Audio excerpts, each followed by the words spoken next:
Nyebut beras yang sudah digodok namanya nas. Itu diambil dari Quran surat An-Nas.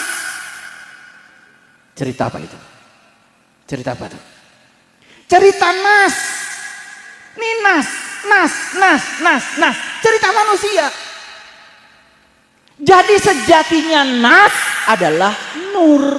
Makanya disebutnya berwarna kuning keemasan. Jadi kitab kuning sebetulnya isinya adalah petunjuk untuk mendapatkan cahaya di atas cahaya. Kalau tahu ilmunya begitu. Jadi metode untuk mengertinya sudah ada, metode untuk tahu isinya sudah ada, tinggal sekarang cari metodenya untuk menemukan kitab kuning yang sejati. Karena saat nyawa di kerongkongan sini nanti, itu diabadikan dalam Quran surat Al-Waqiah. Falaula idza balagatil hulqum wa antum hina idzin tangdirun wa nahnu aqrabu ilaihi minkum walakin la tubsirun.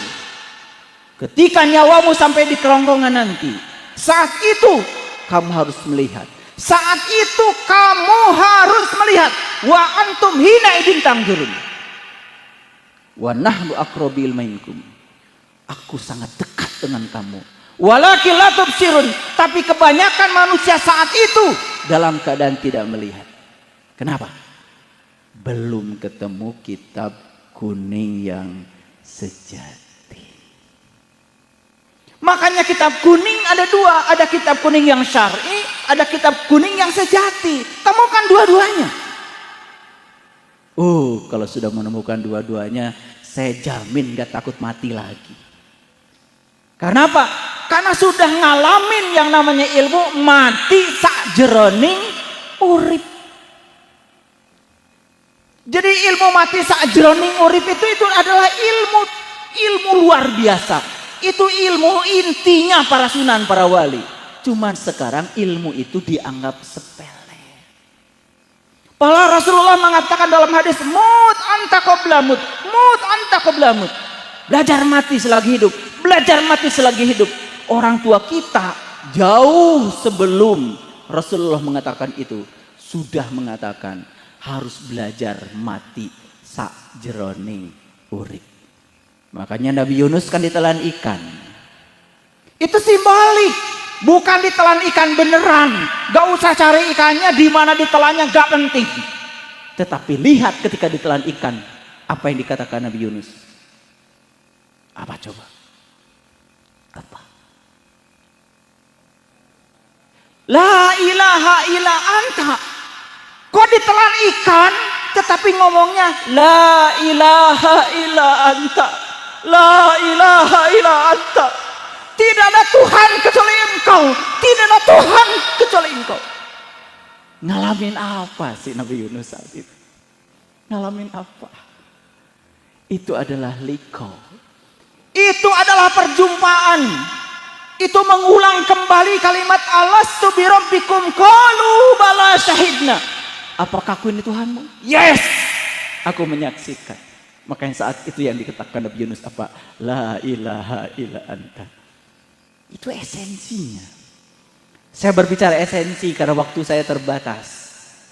Saya ilmuwan. Saya membicarakan sesuatu selalu dengan bukti. Tetapi saya tentu tidak bisa membuktikan di sini.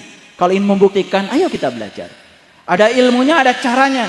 Kalau cara membaca kitab kuning saja sudah ditemukan, yang syar'i, cara membaca kitab kuning yang hakiki pun sudah diwariskan oleh para sunan, para wali. Kuncinya ada pada diri kita semua. Ada pada diri kita semua. Cuman itu kunci selama ini dibiarkan begitu saja, belum kita gunakan. Lalu apa yang terjadi? Kita nggak kenal diri sejati kita yang sesungguhnya. Makanya ketika Yai Romo Yai Nur Hamim datang ke rumah saya 2 bulan yang lalu dan beliau mengundang saya untuk hadir di sini. Sesibuk apapun saya bilang, Romo Yai pasti saya akan datang. Jadi oleh karena itu Mari kita gunakan kehadiran saya di sini untuk sama-sama berpikir. Karena di dalam Quran surat Al-Fatir dikatakan, aku panjangkan umurmu untuk satu tujuan, untuk berpikir. Itu Quran. Jadi kita dipanjangkan umur oleh Allah itu untuk satu tujuan, untuk berpikir.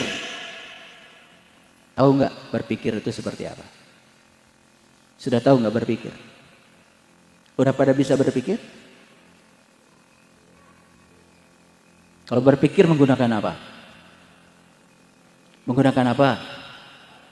Menggunakan pikiran. Siapa yang bisa menggunakan pikiran? Yang sudah bisa mengendalikan pikirannya. Ulangi.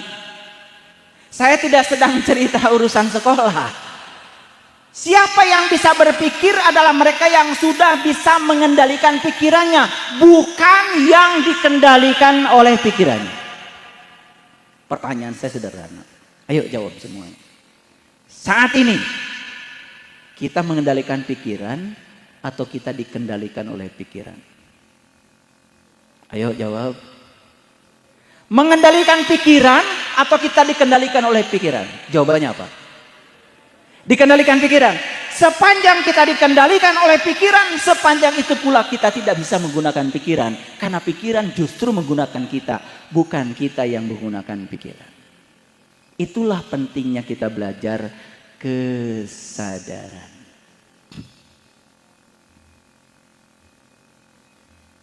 Jadi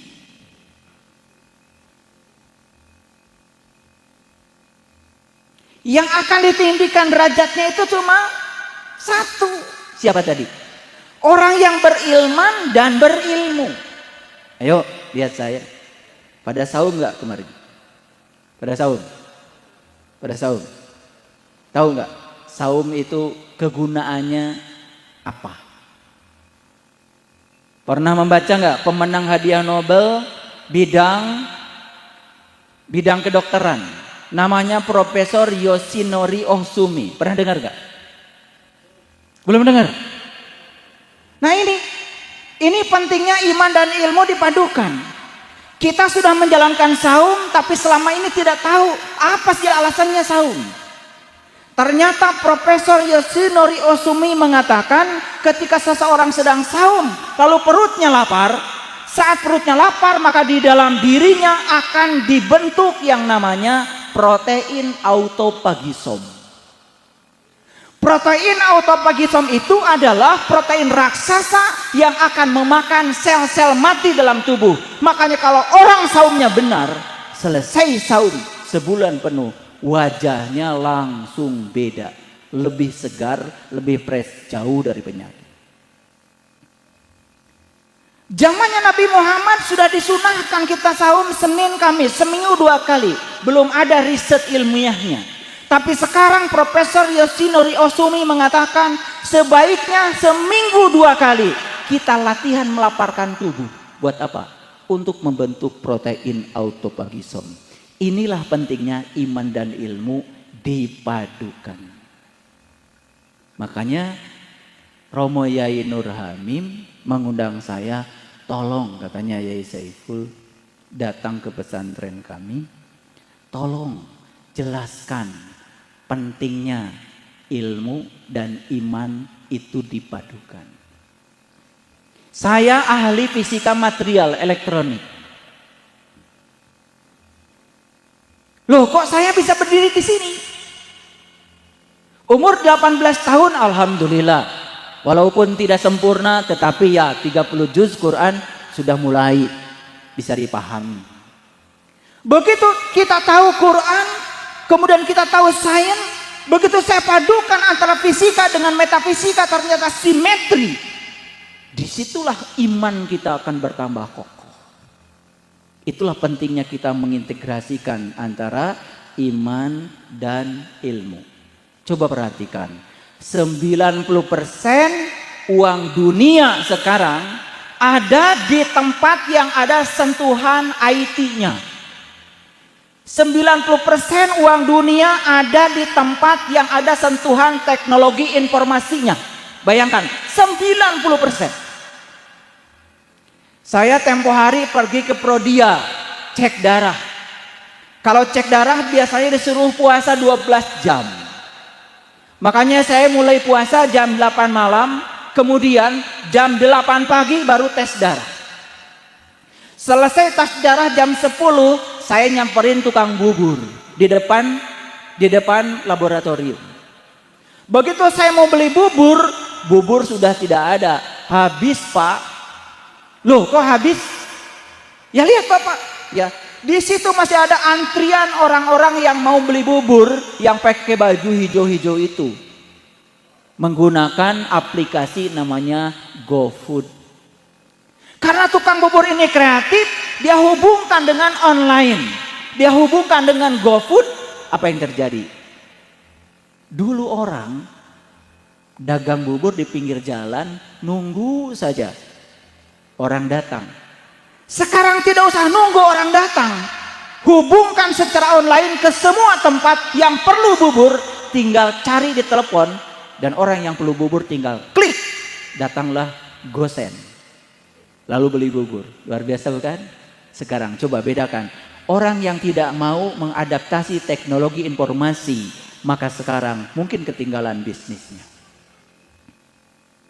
Ngerti maksud saya? 90% uang sekarang ada di tempat yang ada sentuhan teknologi informasinya.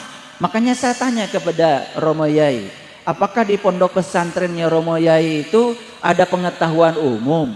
Diajarkan matematika, diajarkan fisika, diajarkan. Bahkan teknologi informasi di pesantren ini diajarkan. Wah, ini sudah luar biasa. Karena pada gilirannya orang-orang yang unggul, yang akan ditinggikan derajatnya oleh Allah itu dua. Dia punya iman sekaligus dia punya ilmu. Makanya Rasulullah mengatakan kalau kamu ingin bahagia di dunia harus punya ilmunya. Kalau kamu ingin bahagia di akhirat harus punya ilmunya. Kalau kamu ingin bahagia dua-duanya harus punya ilmunya. Makanya ada hadis yang mengatakan jika kamu mengejar Allah maka kamu akan dapat dua, Allah dan dunia. Dan jika kamu mengejar dunia maka kamu tidak akan dapat dua-duanya. Jadi hadis sendiri mengatakan tidak ada orang yang dapat salah satu. Dapat dua-duanya atau tidak dapat dua-duanya. Nah, gimana cobanya supaya dapat dua-duanya? Apa kata Rasulullah? Kalau ingin dapat dua-duanya, kejarlah Allah. Maka siapa yang mengejar Allah, maka dia dapat Allah dan dunia. Lihat saya sekarang. Lihat saya sekarang. Ada bayangan nggak di sini? Ada bayangan saya nggak? Oke, kenapa ada bayangan saya? Ayo. Santri yang paling tinggi sekolahnya. Kenapa saya punya bayangan sekarang? Karena ada cahaya. Jadi sebetulnya bayangan itu karena cahaya terhalang oleh tubuh saya, bukan? Ulangi. Bayangan itu karena cahaya terhalang oleh tubuh saya. Betul? Nah, siang hari ada bayangan. Kenapa? Ada sinar matahari. Kalau kita sinar matahari dari sana, saya berdiri di sini, bayangan di mana? Sebelah sini kan? Betul? Oke, kenapa? Karena cahaya terhalang, timbul bayangan. Sedangkan Allah menyatakan dalam Al-Quran, innamad dunya la'ibun walahun. Dunia itu bayangan. Kalau dunia itu bayangan, hati-hati. Jangan kejar bayangan.